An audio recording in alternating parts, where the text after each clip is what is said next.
Thank you. I'm Olivier Oosterbaan. I'm a lawyer here in Amsterdam. I work both, I look at contracts. It's what I do. I read them for breakfast. I do that both for publishers and developers, so I see both sides of the spectrum.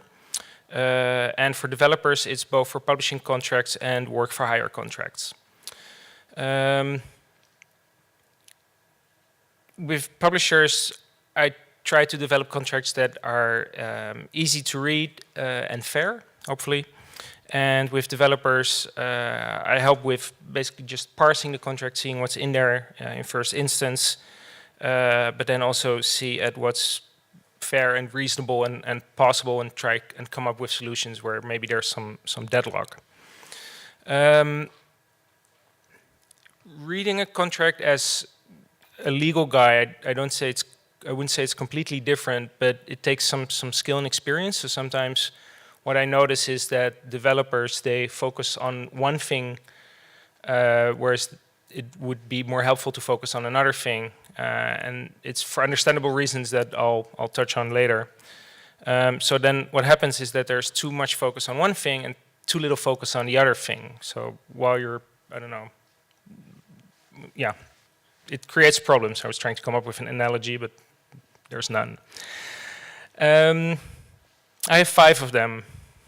Why 5? Well, I like order as a lawyer, so it's a nice round number.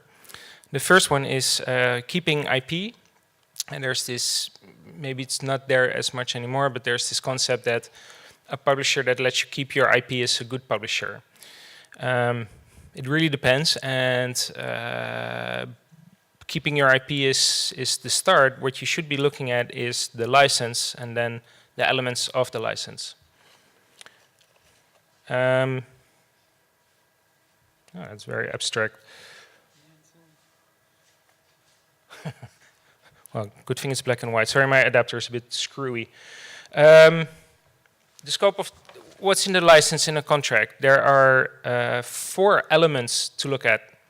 Sorry, this is a very wordy presentation, so take notes and I'll put them up on SlideShare at the end. The first is the scope. So how broad is your license? And within that scope, there is the platforms that you license your game for. So maybe you developed your game for PC, but then the question is if the license is for, the platforms are not limited, then maybe you're already signing away inadvertently your game for other platforms, even though you haven't developed it for those platforms yet. Or maybe you want to take a multi-platform strategy, develop first for PC and take it from there. But the publisher, maybe because the publisher is not that aware of what's in the contract either, because they copied it from somebody else, that also happens, or because they feel that they need to be rewarded for the investment in the game, but they lock up that game for all the platforms. A bit similar channels, although those can be tied to the platform.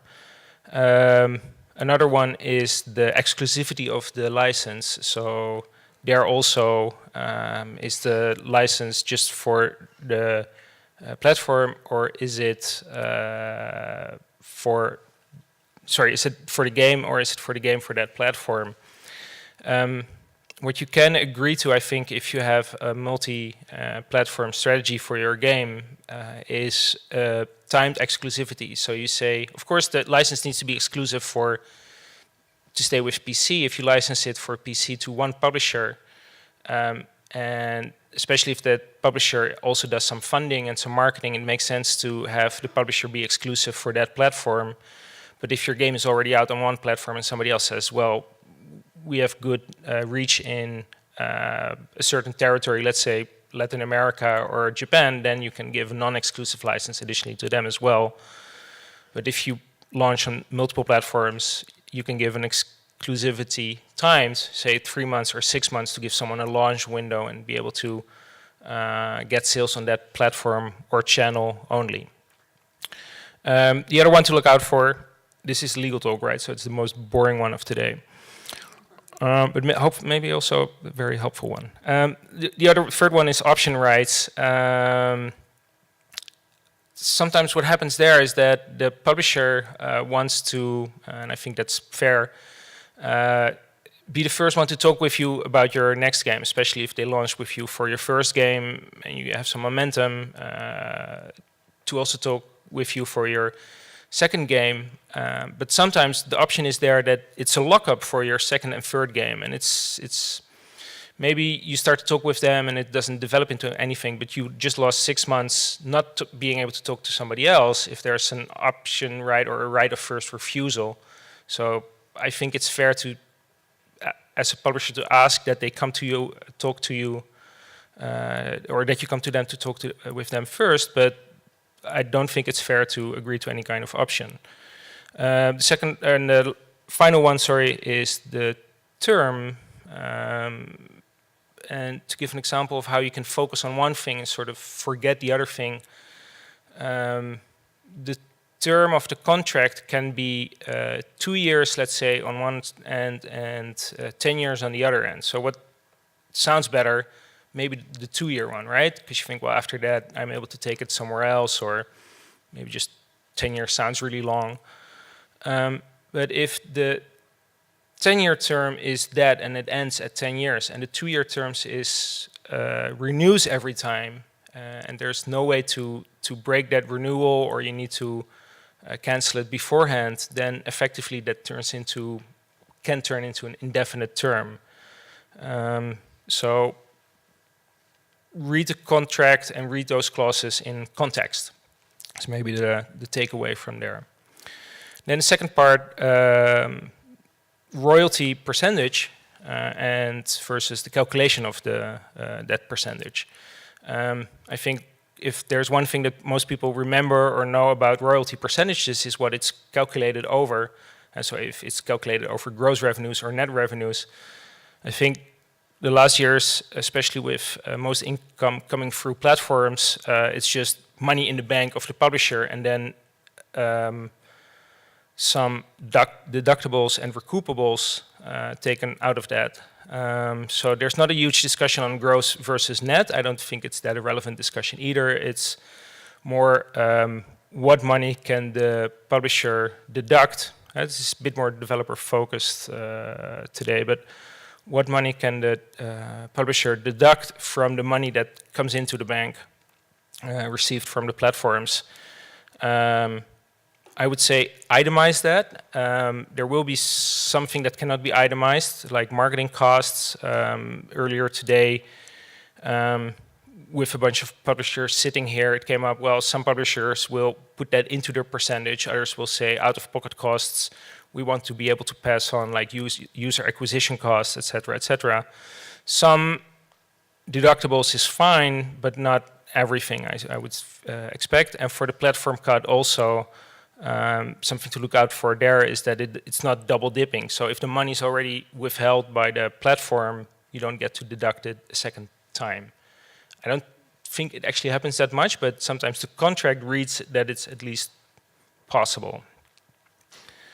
Then on the advance, if you find a publisher is willing to fund some further development, the amount matters, so it also matters when that money comes in. But at the tail end, once the game has launched, I think what matters there, perhaps more than the amount of the advance, is how the advance is recouped. I don't know if everybody's familiar with this distinction, but deductibles may be the running costs, and the recoupables is sunk costs, like an advance that need to be earned back by the publisher before they start paying out that revenue share. So your royalty share may be very high, but if the recoup is very slow, you will never see a or there's a bigger chance that you will not see a royalty share, or you will see it much later on.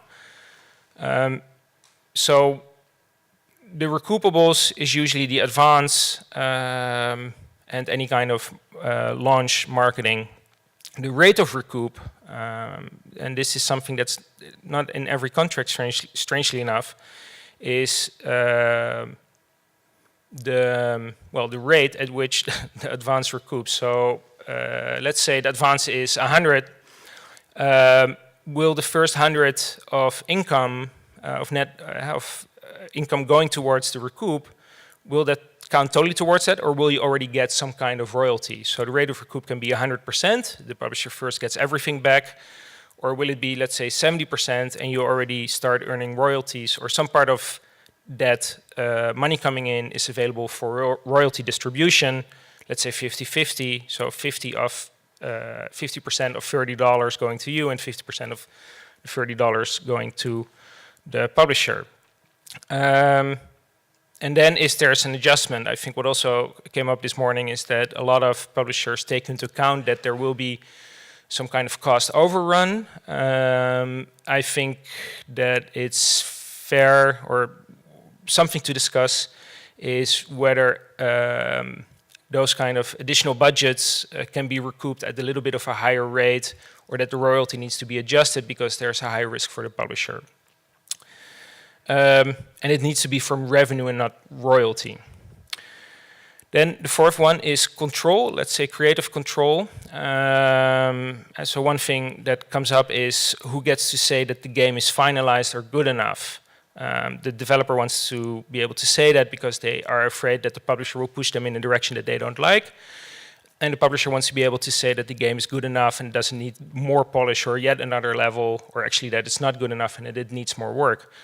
What I think is important there is to look not so much at who can say yes or no, but what do you do when you don't agree, and how is that weighed? So what I found helpful to put into contracts is that you find a way to decide, and that you also split a little bit. So you don't say creative control and just leave it at that, but you say, well, on the quality and the content, the publisher can decide, but on the direction, and you can fill that in a little bit, the developer decides. And then when there's really a fight, how do you litigate or arbitrate that?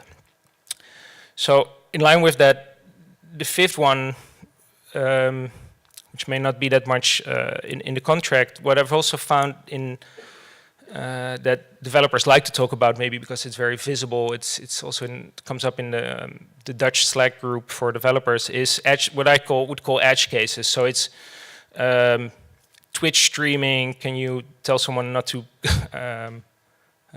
cuss on your Twitch stream? So it's cases like PewDiePie or Lucian Striker, Lucian.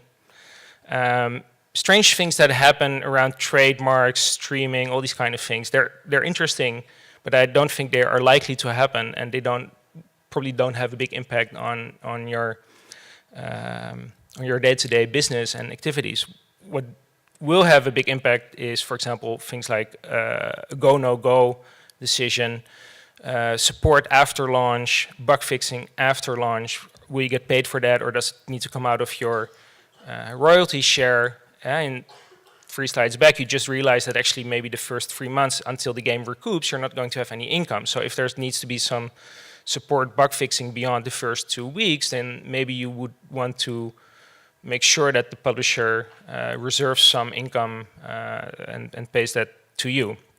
Another one is if you develop a game with some background technology in there, it's a fancy word for stuff that you can use again or that you used before, you want to split your license in a way that the license for the game is for the platform that you licensed it for, but that you are free to use the background technology for everything else that you want to do in the future. So those are 5 areas in your contract: money coming, IP, money coming in, money going out, how to fight about stuff, and what not to look at. And finally, maybe don't copy and paste agreements. Stuff breaks. It really does. There's an older book from me in Dutch, but I think it still applies. It's on itch.io. It used to be donationware, but now it's free. And if you want to get in touch with me, here are my particulars. Thank you.